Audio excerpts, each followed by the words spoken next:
Good morning. Well, I'm at Car Tech because I bought another car.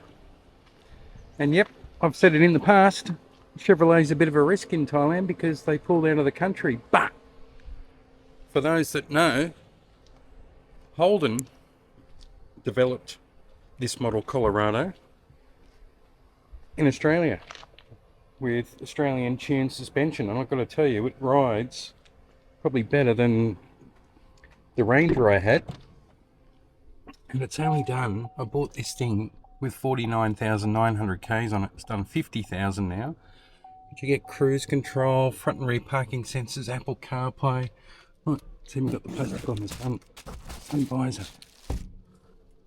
And it's a good thing.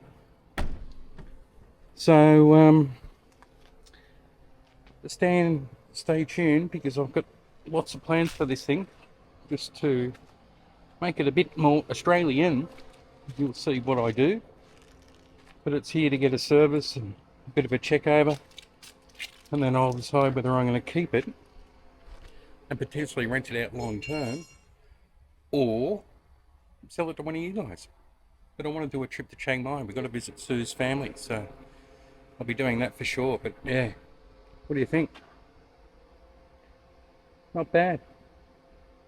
Designed in Australia. Look it up. For Australia. Australian conditions. Stay tuned.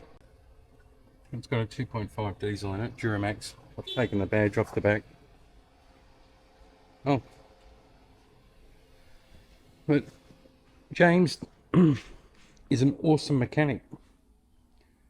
And every time I speak to him and say, oh, someone's got this problem with this car and what do you think? He always seems to know. Not sure what this is under the cover.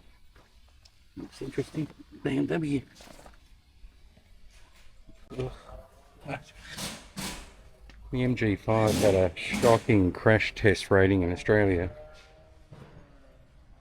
initially, but they did fix it up. Here's James. And have a look at all the different cars he's got over here. He drives a Ranger. Sue's car. Look at this thing. It's got another Chevy here, Camaro. C-Class. Mitsubishi. And there he is there, the fella. G'day, James. Morning, sir. How are you doing? Good. Do you specialise in anything specifically? Any brand? I know you're a good mechanic with everything, but is there any brand Everything. that you... We can pretty much do everything. A car's a car. A car's a car.